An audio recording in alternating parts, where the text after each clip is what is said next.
क्या आप कोई रिसर्च पेपर पब्लिश कराने जा रहे हैं या फिर आपका कोई पेपर है जिसमें प्लेगरिज्म चेक करने के लिए आपके प्रोफेसर ने बोला है यूनिवर्सिटी की तरफ से या फिर किसी तरह का वर्क की तरफ से।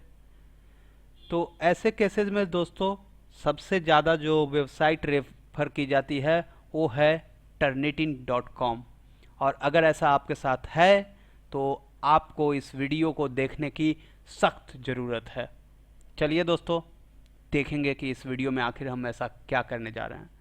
तो जो सबसे विश्वासी साइट है हमारा प्लेगरिज्म चेक करने के लिए वो है turnitin.com। आप ये इंटरफेस देख सकते हैं, ये इंटरफेस याद रखिएगा। ये इंटरफेस पे आप जाएंगे जब, तो आपको डॉक्यूमेंट का प्लेगरिज्म चेक करने के लिए $10 यानी करीब 700 रुपये का डिमांड होता है दोस्तों।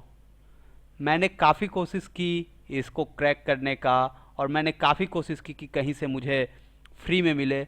और वैसी दौर में मुझे पता चला यूट्यूब पे जाने के बाद कि काफ़ी लोग इसको सामने रख के हमें मूर्ख बनाते हैं, क्योंकि उन लोग को लगता है कि उन लोग का वीडियोस पे व्यूज़ आ जाएगा इसके कारण। और मैंने वैसे लोगों को देख के मुझे बहुत गुस्सा भी आया और बहुत एक अजीब सा इमोशन था दोस्तों कि क्या एक स्टूडेंट जिसके पास 700 रुपये एट द मोमेंट ना हो वो अपने रिसर्च पेपर का प्लेगरिज्म चेक नहीं कर सकता। खैर मैंने तो किसी तरह से एक सब्सक्रिप्शन ले लिया है और उसी के थ्रू दोस्तों मैं आप लोग की भी मदद करना चाहता हूँ।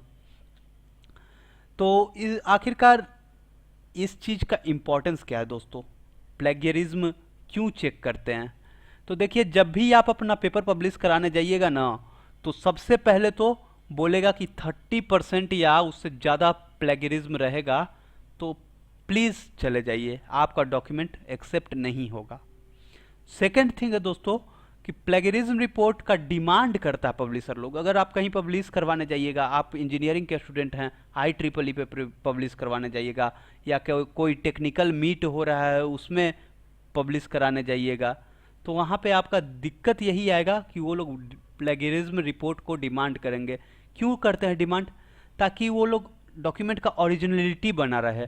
उनको ये ना मतलब वो पब्लिश कर दें और उसके बाद उनको ये ना पता चले कहीं और से कि कहीं और वो डॉक्यूमेंट पहले ही था और किसी दूसरे ने उसी नाम से उनके यहाँ पब्लिश करवा दिया, तो उनको कॉपीराइट झेलना पड़ेगा।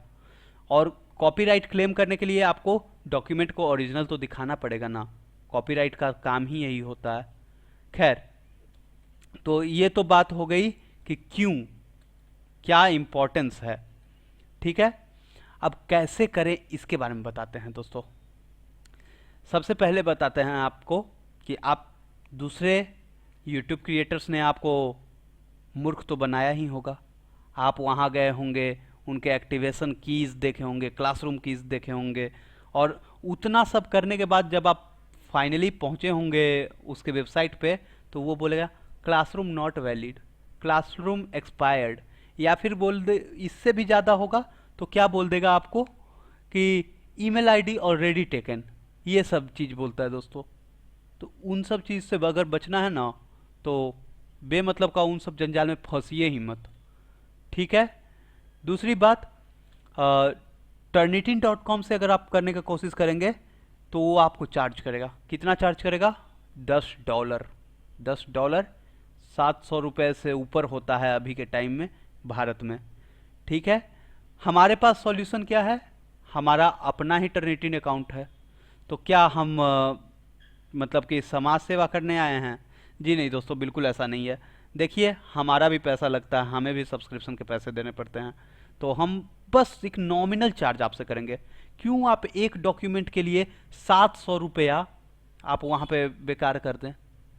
हमको आप 100 रुपये दीजिए, ठीक है, और हम आपको रिपोर्ट अवेलेबल करवाएंगे। ये 100 रुपया भी ऐसा नहीं है कि पूरी तरह से हम रख लेते हैं, इसमें से कुछ पार्ट टर्निटिन को जाता है और कुछ पार्ट्स हमारे कुछ साथियों को जाता है जिनको ज़रूरत होता है। खैर, किसे आपको संपर्क करना है तो उसके लिए दोस्तों आप डिस्क्रिप्शन में नीचे जाइए और वहाँ पे आप कॉन्टैक्ट मेल ढूंढिए। कॉन्टैक्ट मेल नाम से वहाँ पे दिया हुआ है मेरा ईमेल आईडी, और उस ईमेल आईडी पे अपना डॉक्यूमेंट जो है वो ऑथर के नेम के साथ और टॉपिक नाम के साथ दीजिएगा। क्योंकि दोस्तों ऐसा होता है कि सभी लोग का जो डॉक्यूमेंट है वो ओरिजिनल है, तो हम उसको देखना नहीं चाहते, सो दैट उनका ओरिजिनलिटी ना भंग हो, उनसे उनको ये ना लगे कि उनका डॉक्यूमेंट कहीं कॉपी किया गया है, ऐसा ना हो। इसको इंश्योर करने के लिए हम उस डॉक्यूमेंट को खोलेंगे नहीं दोस्तों। उस डॉक्यूमेंट का आप ऑथर नेम और उसका टाइटल, ये दो चीज़ मेल में ही लिख के दे दीजिए, उसी से हम लोग रिपोर्ट जनरेट करेंगे, ठीक है। बाकी सब टर्निटिन देखेगा। दूसरी बात कि एक बार अगर आपको जब मेल भेजते हैं तो उसके बाद आपको एक कंफर्मेशन रिपोर्ट जाएगा, कंफर्मेशन जाएगा कि हाँ आपका रिपोर्ट जनरेट हो गया है या नहीं। जब तक वो कंफर्मेशन नहीं जाता है तब तक आपको पेमेंट करने नहीं बोला जाएगा दोस्तों। कंफर्मेशन गया मतलब कि हाँ आपका रिपोर्ट जनरेट हो गया है, आपको रिपोर्ट नहीं जाएगा, आपको केवल कंफर्मेशन मिल जाएगा कि yes your report has been confirmed, and उसके बाद आपको पेमेंट करना है।